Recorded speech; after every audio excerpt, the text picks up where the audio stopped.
जो आज हम करेंगे कक्षा 11 की हिंदी साहित्य की पुस्तक अंतरा का सूरदास। अंतरा के जो अध्याय है सूरदास वो करते हैं। तो सबसे पहले हम देखते हैं सूरदास का परिचय। सूरदास का जन्म स्थान रोनकता या रेणुका क्षेत्र, जिला आगरा, उत्तर प्रदेश माना जाता है। कुछ विद्वानों ने दिल्ली के निकट सिही ग्राम को उनका जन्म स्थान माना है। सूरदास मथुरा और वृंदावन के बीच गऊ घाट पर रहते थे। वे महाप्रभु वल्लभाचार्य के शिष्य थे। इनके गुरु का नाम था वल्लभाचार्य। पुष्टि मार्गी संप्रदाय के अष्टछाप कवियों में उनकी सर्वाधिक प्रसिद्धि थी। ठीक है, अब पुष्टि मार्गीय संप्रदाय, अष्टछाप कवि, ये क्या था? तो हिंदी साहित्य को 4 कालों में हम विभाजित करते हैं: आदिकाल, भक्ति काल, रीति काल और आधुनिक काल। तो जब हम पढ़ते हैं भक्ति काल, ठीक है, तो भक्ति काल में आचार्यों ने अलग अलग अपने संप्रदाय बनाए थे। तो वल्लभाचार्य का जो संप्रदाय था वो था पुष्टि मार्गीय संप्रदाय। उन्होंने नाम दिया था, इनकी कुछ धारणाएं थी जिनको मानने वाले इनके जो अनुरागी थे वो क्या कहलाए थे? पुष्टि मार्गी कहलाए थे। इसके अंतर्गत एक मंडल बनाया गया था। अष्ट का मतलब होता है 8, यानी 8 कवियों का एक मंडल बनाया गया था जिसे कहा गया अष्टछाप कवि। तो अष्टछाप कवियों में उन 8 कवियों में जो सर्वाधिक प्रसिद्ध कवि थे वो कौन थे? वो थे सूरदास। सूरदास के बारे में कहा जाता है कि वे जन्मांध थे। जन्मांध का मतलब है जन्म से ही अंधे थे, परंतु उनके काव्य में प्रकृति और श्री कृष्ण की बाल लीलाओं आदि का वर्णन देखकर ऐसा प्रतीत नहीं होता कि काव्य में प्रकृति का भी उन्होंने सजीव वर्णन किया है। तो बिना देखे किसी भी व्यक्ति के लिए ऐसा वर्णन कर पाना संभव नहीं है। सूरदास सगुणोपासक कृष्ण भक्त कवि हैं। उन्होंने कृष्ण के जन्म से लेकर मथुरा जाने तक की कथा और कृष्ण की विभिन्न लीलाओं से संबंधित अत्यंत मनोहर पदों की रचना की है। श्री कृष्ण की बाल लीलाओं का वर्णन अपनी सहजता, मनोवैज्ञानिकता, स्वाभाविकता के कारण अद्वितीय हैं। वे मुख्यतः वात्सल्य और श्रृंगार के कवि हैं। ये रस है वात्सल्य और श्रृंगार। रस वात्सल्य का मतलब होता है प्रेम, लेकिन ये प्रेम होता है माता पिता का अपने बच्चे के लिए। तो उस प्रेम से ये परिपूर्ण है, यानी कृष्ण और यशोदा का वर्णन उन्होंने अपने काव्य में किया है। श्रृंगार का मतलब होता है नायक और नायिका का प्रेम। सूर का अलंकार विधान है वो उत्कृष्ट है। उसमें शब्द चित्र उपस्थित करने एवं प्रसंगों की वास्तविक अनुभूति कराने की पूर्ण क्षमता है। सूर ने अपने काव्य में अनेक अलंकारों के साथ साथ उपमा, उत्प्रेक्षा और रूपक का कुशल प्रयोग किया है। सूर की भाषा ब्रजभाषा है। साधारण बोलचाल की भाषा को परिष्कृत कर उन्होंने उसे साहित्यिक रूप प्रदान किया है। उनके काव्य में ब्रजभाषा का स्वाभाविक सजीव और भावानुकूल प्रयोग हुआ है। सूर के सभी पद गेय है। गेय का मतलब होता है गाने वाले पद हैं। वे किसी न किसी राग से संबंधित हैं। उनके पदों में काव्य और संगीत का अपूर्व संगम है, इसीलिए सूर सागर को राग सागर भी कहा जाता है। सूर सारावली और साहित्य लहरी सूरदास की अन्य प्रमुख काव्य कृतियाँ हैं। पाठ्य पुस्तक में इनके 2 पद हैं वो संकलित किए गए। ठीक है, पहले पद में श्री कृष्ण की बाल लीला का वर्णन है। खेल में हार जाने पर कृष्ण अपनी हार को स्वीकार नहीं करना चाहते। यहाँ बाल मनोविज्ञान का सूक्ष्म चित्रण देखा जा सकता है। ठीक है, श्री कृष्ण है वो अपनी सखाओं के साथ खेल रहे हैं और जब वो हार जाते हैं तो वो अपनी हार को स्वीकार नहीं करते हैं। तो यहाँ पर उन्होंने एक बालक के मन का, यानी बाल्यावस्था में जो मन की अवस्था है उसका वर्णन उन्होंने किया है। दूसरे पद में गोपियाँ आपस में अपनी सखियों से कृष्ण की मुरली के प्रति जो रोष प्रकट करती है उसे कृष्ण के प्रति उनका प्रेम ही प्रकट होता है। मुरली कृष्ण के नज़दीक ही नहीं है, वह जैसा चाहती है कृष्ण से वैसा ही करवाती है। इस तरह एक तो वह उनकी आत्मीय बन बैठी है, दूसरे वह गोपियों को कृष्ण का कोप भाजन भी बनवाती है। कोप का मतलब क्रोध भाजन, क्रोध भोगने के लिए। इस पद में गोपियों का मुरली के प्रति ईर्ष्या भाव है वो प्रकट हुआ है। ठीक है, अब अपन देखते हैं इनके पदों की व्याख्या।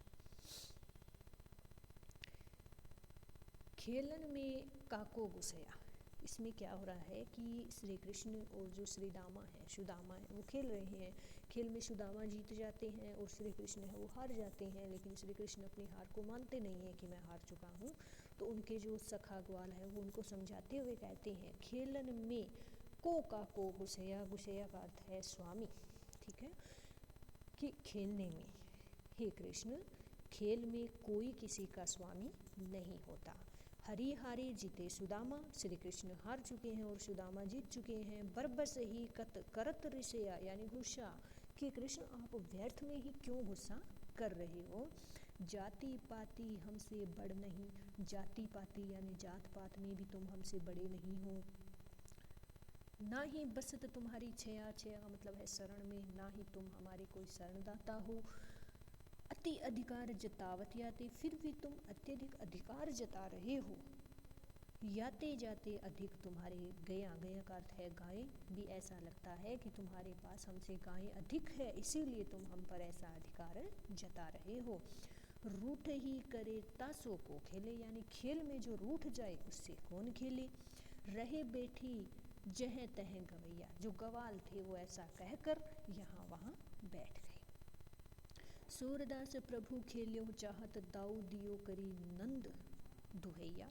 अब सूरदास जी वर्णन करते हैं कि श्री कृष्ण खेलना तो चाहते हैं, लेकिन वो बारी भी अपना दाव लेना चाहते हैं, दूसरे को वो दाव भी नहीं देना चाहते। तो अब दाऊ दियो करी नंद दुहैया, अब वो दाव लेते हैं नंद यानी श्री कृष्ण के जो बाबा हैं उनकी दुहाई देकर, उनकी कसम देकर वो दाव लेते हैं कि इस बार मुझे दाव दे दो, अब की बार मैं जैसा खेल में होगा वैसा स्वीकार कर लूँगा, ठीक है। अब दूसरा देखते हैं, मुरली तऊ गोपाल ही भावती। अब इसमें क्या है, मुरली है, श्री कृष्ण मुरली हमेशा अपने पास रखते हैं, तो जो गोपियां हैं उनको उस मुरली से ईर्ष्या हो चुकी है कि श्री कृष्ण तो हमेशा हर समय अपने साथ इस मुरली को रखते हैं। तो वो कह रही हैं, मुरली तऊ गोपाल ही भावती, एक सखी है वो दूसरी सखी से कह रही है कि ये मुरली जो बांसुरी है गोपाल ही श्री कृष्ण को तो अत्यधिक अच्छी लगती है, भावती यानी अच्छी लगती है। सुंदरी सखी जदपि नंदलाल ही नाना भांति नचावती, जदपि अर्थात यद्यपि नंदलाल ही नंद का पुत्र अर्थात श्री कृष्ण, नाना यानी विभिन्न भांति तरीके से नचावती नाच करवाती है। कि यद्यपि जो मुरली है वो श्री कृष्ण को अपने तरीके से भिन्न भिन्न कार्य करवाती है, फिर भी ये श्री कृष्ण को इतनी अच्छी क्यों लगती है। राखती एक पाई ठाडो करी, करी का मतलब करना, ठाडो खड़ा, एक पाए एक पाँव पर, कि जो मुरली है जब श्री कृष्ण इस मुरली का वादन करते हैं, इसे बजाते हैं तो एक पैर पर खड़े हो जाते हैं, ये मुरली ने एक पैर पर खड़ा रखती है।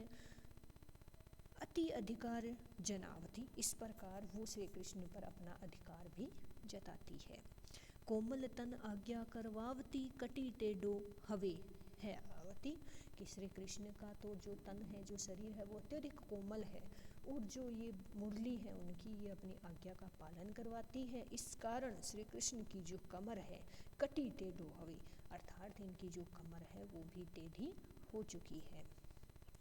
अति आधीन सुजान कनोड़े, अति आधीन सुजान, सुजान का मतलब बुद्धि, चतुर, कि जो बांसुरी है ये तो अत्यधिक चतुर है। गिरिधर नरी नवावती, नारी का मतलब वो इस यहाँ पर जो नारी है इसका अर्थ है नाड़ या गर्दन, नवावती झुकवाती है। गिरिधर, गिरि पर्वत, धर धारण करने वाले, यानी पर्वत को धारण करने वाले श्री कृष्ण की गर्दन को भी ये जो बांसुरी है वो झुकवा देती है। गिरिधर किस लिए कहा है, गिरिधर कहा है कि जब इंद्र रुष्ट हो गए थे और उन्होंने श्री कृष्ण का जो गांव है, श्री कृष्ण का जो है वृंदावन था, वहाँ पर अत्यधिक वर्षा की थी, तो उससे बचने के लिए, गांव वालों को बचाने के लिए श्री कृष्ण ने गिरिधर पर्वत को अपने अंगुली पर उठा लिया था, कि अपनी अंगुली पर जिन्होंने उस पर्वत को उठा लिया था उस श्री कृष्ण को मुरली है वो उसको अपनी गर्दन झुकवा लेती है। आपुन पोढ़ी अधर सजा पर, और स्वयं जो मुरली है वो तो अधर यानी होठ सजा यानी सैया, श्री कृष्ण की अधर रूपी सैया पर आराम से सो जाती है।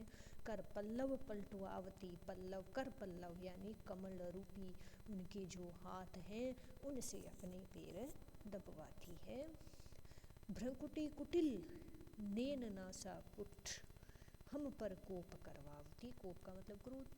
जब श्री कृष्ण मुरली का वादन करते हैं तो उनकी भौहें टेढ़ी हो जाती हैं, नथुने फूल जाते हैं, जैसा कोई व्यक्ति गुस्से में करता है।